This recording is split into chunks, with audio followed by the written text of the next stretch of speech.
What's up, everybody? We alive. Yet another day above soil. I want to thank y'all for coming out and watching my content. We're on the road to 500 subscribers. If this is your first, second, third, or whatever time, hit that subscribe button. It's right down below. Today, I'm going to show y'all how to make the best key lime cheesecake. Now, I know there's probably going to be some people who say, oh, cut the cake. I'm just going to tell y'all once again, if y'all want to see that cake being cut, just wait till the end. Wait.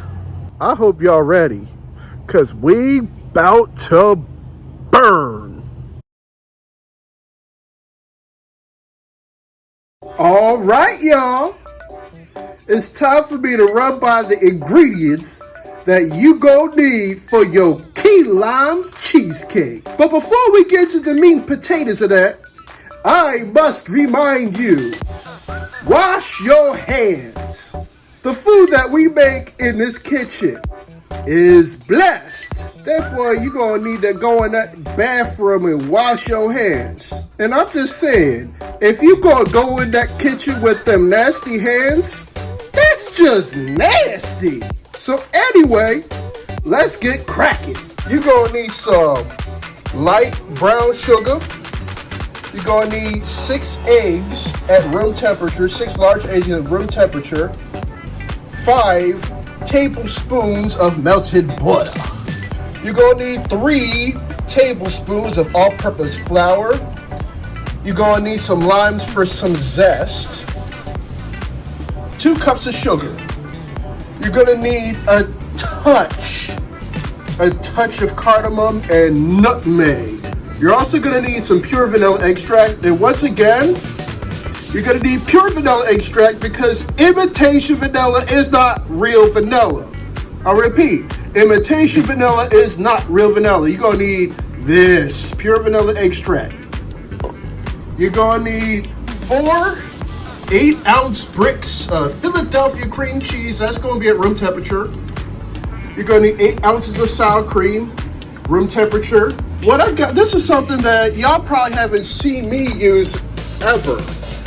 So I knew of a baker who used to work with my mother, and she would make key lime cupcakes. And this is the key lime juice that she made. Well, Drew, why don't you juice the lime? That is an excellent question. So, there's a difference between these limes right here and key limes. Key limes have more of a sweet kick to it, and it's got that tartness. Lime does have that, but it's not as apparent as key lime. This is key lime juice, y'all. Key lime juice. I got this from Amazon. Y'all could probably go to a Costco or something and get this. But believe me, it's going to make a difference. You're also going to need 16 rectangles of graham crackers for your crumb. You're going to need a 1/4 teaspoon of salt. And then to grease your spring pan, you're going to need some ham. As for equipment, I'm going to use a standard mixer for the filling. And I'm also going to use this food processor to make the crumb. As for spring pans, most of them come in 9 or 10 inches. I actually got this from a friend. This is 10 inches. You're going to need this spring pan. Why do I have foil around it? It's going to sit in a water bath. As far as the water bath is concerned, I can actually use this pan right here. It may look shallow, but I could put some boiling water in this pan and it would work. I'm going to explain to y'all why you're going to need that water bath when we get into making the cake. But in general, these are the ingredients that y'all going to need for key lime cheesecake. Let's get started.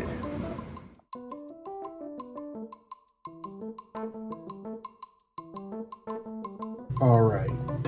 Before I make sure everything is at temperature, I'm going to start the crumb. My oven is already in the process of preheating to 375.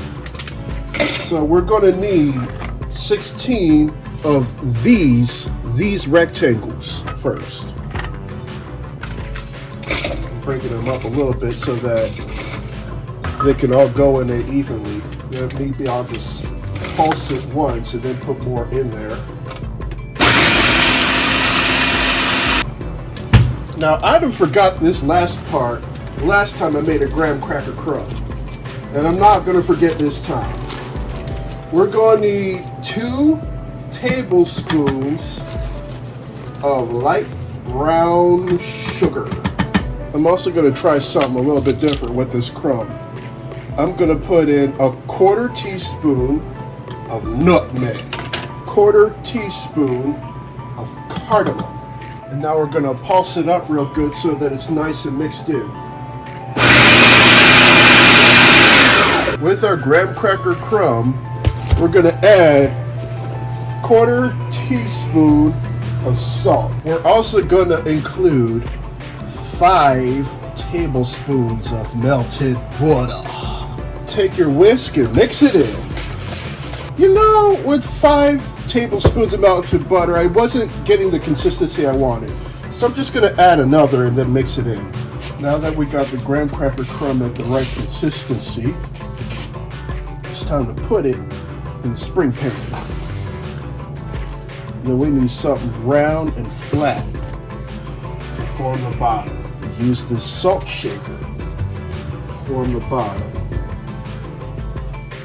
And then it's going to be up on the side like this. You can do it so that it's all the way up on the side, or you could do it partly on the side. And this is a wider cake, because the last 2 cakes that I made, they were 9 inches instead of 10. So this is going to come out to be halfway toward the top. And it's all going to be good. And we got a crumb nice and formed. We're going to put this in the oven at 375 degrees for 10 minutes.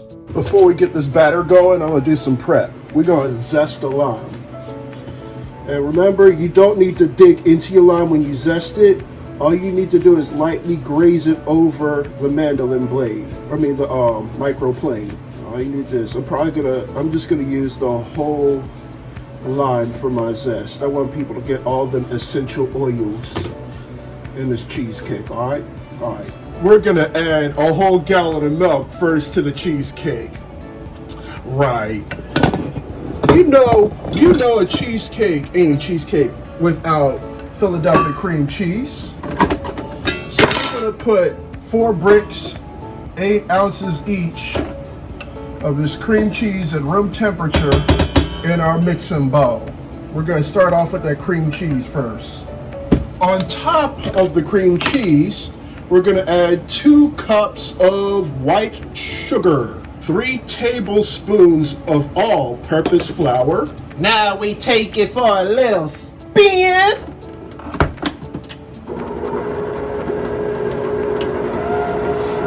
I got the cream cheese and stuff a little bit mixed in, so I'm gonna put in the lime zest.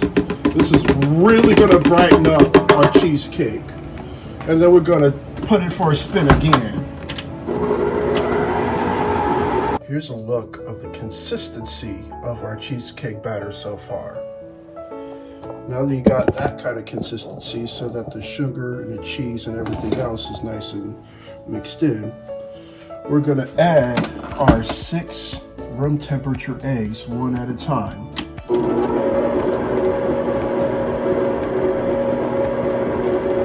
And remember to let the egg bust.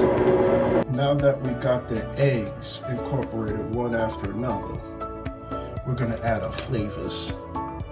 So here we go with that key lime juice. We're gonna add a tablespoon of key lime juice. We're gonna add a 1/4 teaspoon of some salt, 4 teaspoons of pure vanilla extract. That was our flavors. Now it's time to mix it in. Please remember to scrape your bowl, even the bottom, learned that there's sometimes a few chunks at the bottom that haven't been churned in properly. So I'm gonna mix it in a little bit, and then I'm mixing some more. We got a lot of things mixed in. Now we add the final mix in. We're gonna add the 8 ounces of sour cream.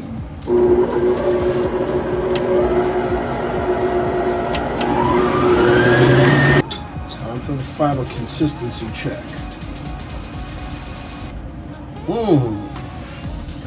Look at that. Yes, honey. This looks so beautiful. Look at that. Now we put it in a crumb. We got this mixture nice and mixed. Now we're gonna pour it right into our pan. Look at that. Yes. So you know what? Next time I'm just gonna make it a standard to make a 10-inch cheesecake.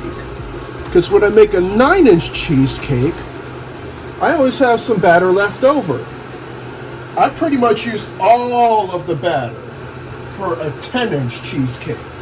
And you see how there's foil here? We're actually gonna make a water bath so that the water is at the bottom of our cooking sheet, and as it sits in the oven, it creates steam, allowing the top to not crack from the heat. Now, if you got a cracked cheesecake as the final product, you fail because it's too dry. So I would say a water bath for a cheesecake is crucial. So I'm gonna scrape the rest of this batter and put it into the cheesecake. And we're gonna put it in our oven that was lowered to 325 degrees for an hour and 20 minutes. I actually left the cheesecake in the oven for another 10-15 minutes. It's probably because of that extra inch. And I'm telling you, just that 1 inch extra will make a whole difference. But I think y'all know what time it is. It's time to take this key lime cheesecake out the oven.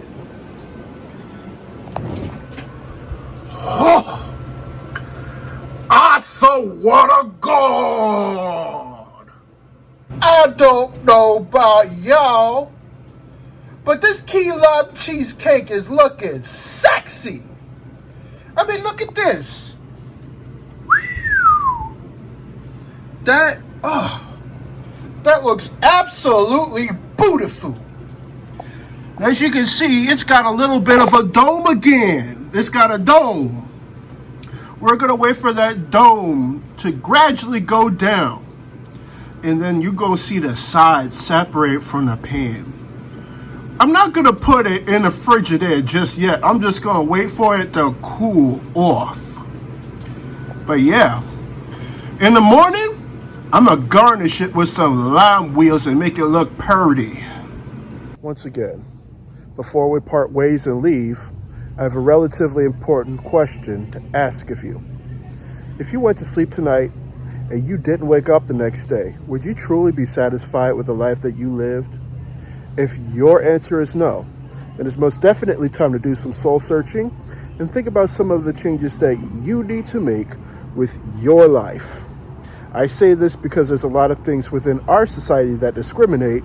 Death, however, it still doesn't discriminate. I want to thank y'all for watching my content once again. If this is your first, second, third, whatever, fourth, fifth, sixth time, hit that subscribe button. It's right down below. I'm also going to include the links to my Etsy, Instagram, and the recipe for this decadent cheesecake right within the description. I leave y'all with much love, good spirits, and vibes. Until next time, I see y'all later. I'm out.